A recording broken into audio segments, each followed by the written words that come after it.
Olá, meus amores, tudo bem com vocês?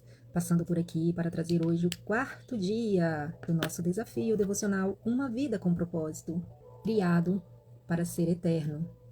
Deus tem implantado a eternidade no coração humano. Está lá em Eclesiastes 3:11. Deus certamente não teria criado um ser como o homem para existir somente por um dia. Não, não, o homem não foi feito para a imortalidade, disse Abraham Lincoln. Esta vida não é tudo o que há.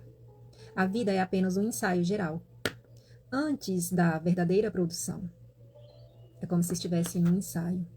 Você passará por muito mais tempo do outro lado para a morte, lá na eternidade, do que aqui. A Terra é um lugar de preparação. É a pré-escola, é o vestibular para a sua vida na eternidade. É o treinamento coletivo que ocorre antes do jogo. A volta do aquecimento antes do início da corrida. Esta vida é uma preparação para a próxima, para a vida eterna. Você viverá no máximo 100 anos sobre a Terra, mas para sempre na eternidade. O seu tempo na Terra é, como disse Thomas Browne, apenas um parênteses na eternidade. Você foi feito para ser eterno. E a Bíblia nos testifica isso dizendo: Deus tem implantado a eternidade no coração humano. Você tem um impulso inato de ensinar e de ansiar pela imortalidade.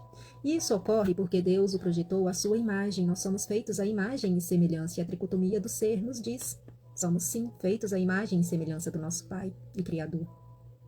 E isso ocorre porque Deus o projetou exatamente como Ele, para viver eternamente.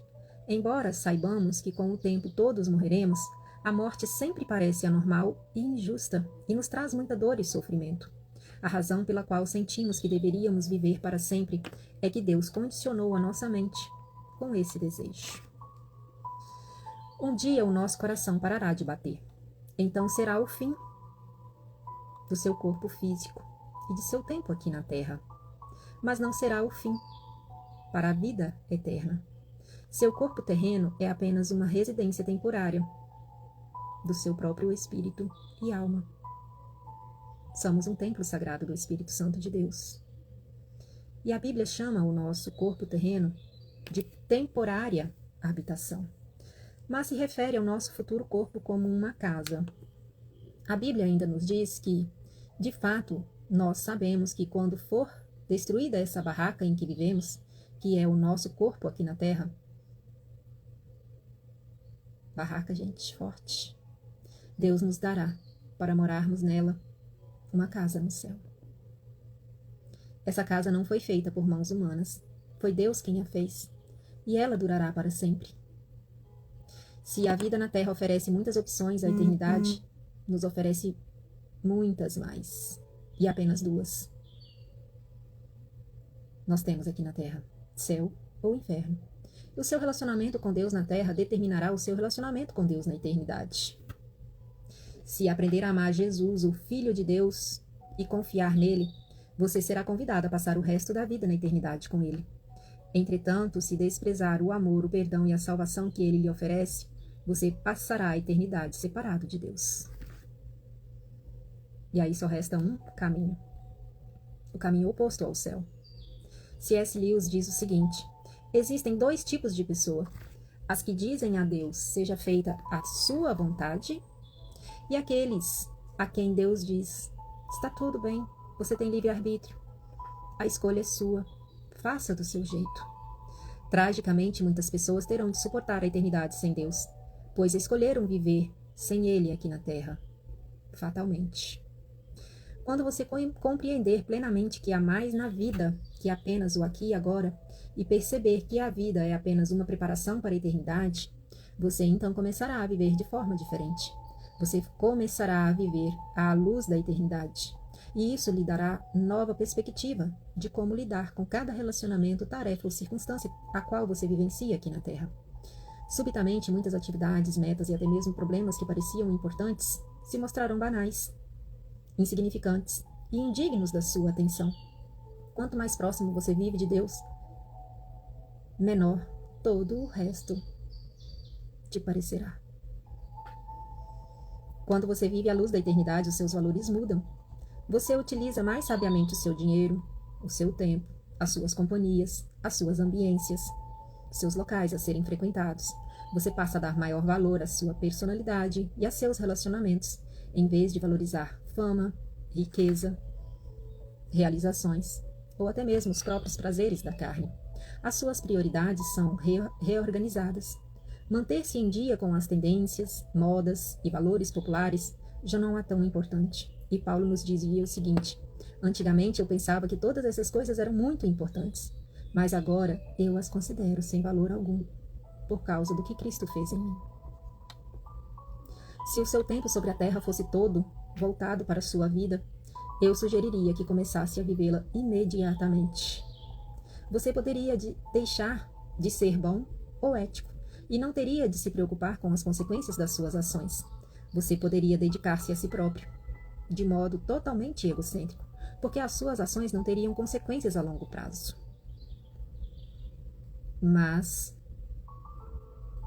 E isso faz toda a diferença. A morte não é o fim para você, mas a transição para a eternidade. Por isso, existem consequências eternas para tudo aquilo que você faz aqui na Terra. Cada ato de nossa vida toca um acorde que soará na eternidade. O aspecto mais prejudicial da vida contemporânea é o raciocínio de curto prazo. Você acredita que nunca chegará aquele momento de você ter que aprender a conviver com as consequências dos seus erros. Para tirar o máximo da vida, você deve manter sempre em sua mente a visão da eternidade e em seu coração o valor do que ela te representa. Há muito mais na vida que apenas o aqui e agora. O que vemos hoje é apenas a ponta do iceberg. A eternidade é todo o resto que você não vê sob a superfície. Como será a eternidade com Deus? Com toda a franqueza, o nosso cérebro não é capaz de compreender a maravilha e a grandeza do céu, como tentar descrever a internet como uma formiga. E como será a ditosa cidade? É inútil tentar.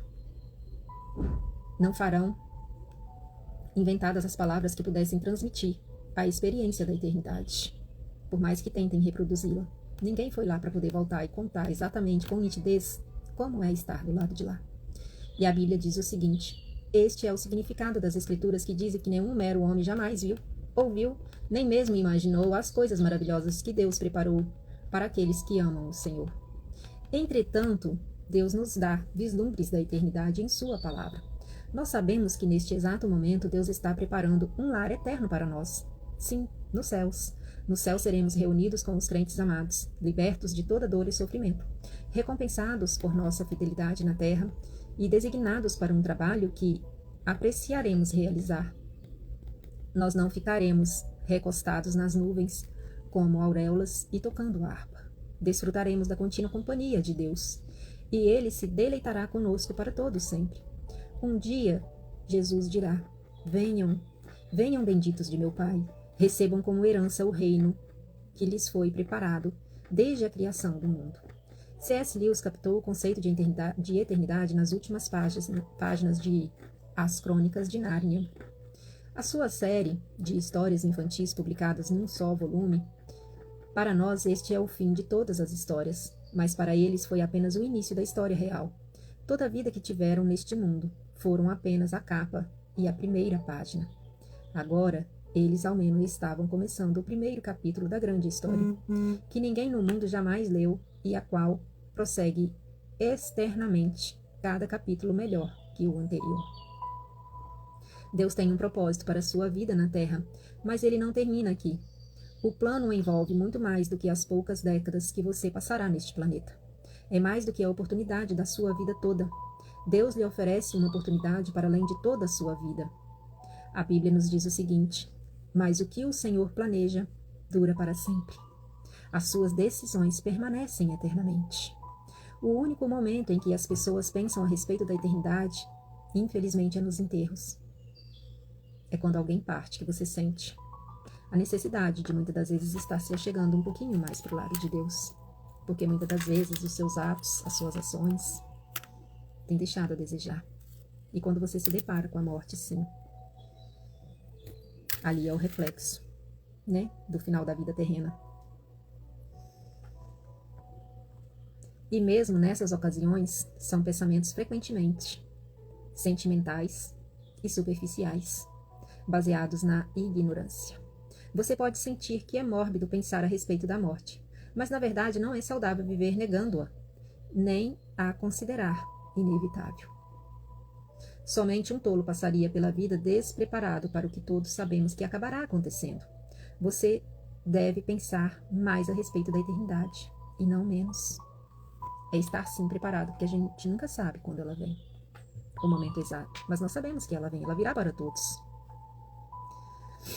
Assim como os 9 meses que você passou no útero de sua mãe não tinham um fim em si, mas eram uma preparação para a vida, também a vida é uma preparação para o que vem a seguir.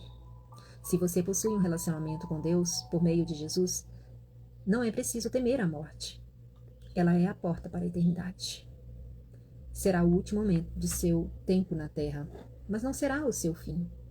Em vez de ser o fim de sua vida, será o seu nascimento da vida eterna. Oh, glória! E a Bíblia nos diz, porque este mundo não é nossa pátria, nós estamos aguardando a nossa pátria eterna no céu. Em comparação com a eternidade, nosso tempo na terra não passa de um piscar de olhos, mas as consequências durarão para sempre. Os atos dessa vida definem o destino na próxima. Deveríamos compreender que cada instante que gastamos nesse corpo terreno é também gasto, longe do nosso lar eterno, no céu com Jesus. Há alguns anos, uma frase popular encorajava as pessoas a viver cada dia como o primeiro dia do resto da sua vida. Na verdade, seria mais sábio viver cada dia como se fosse o último da sua vida. Walter Redding disse, é necessário que o assunto de cada dia seja preparar-se para o nosso último dia. Tema para reflexão. Há muito mais na vida que apenas o aqui e agora. Versículo para memorizar. Este mundo está desaparecendo juntamente com tudo o que ele deseja, mas se você fizer a vontade de Deus, viverá para sempre. 1 João 2,17. E a pergunta para meditar. Uma vez que fui feito para ser eterno, qual é hoje a única coisa que eu deveria parar de fazer e a única coisa que eu deveria começar a fazer? O tempo urge. O mundo jaz no maligno. O que você tem feito? O que precisa parar de fazer? E o que você precisa começar a fazer para estar indo em direção à eternidade? Fica aqui o meu recado. Que Deus te abençoe grandiosamente, juntamente com todos os seus familiares. Um beijo no coração. Até breve.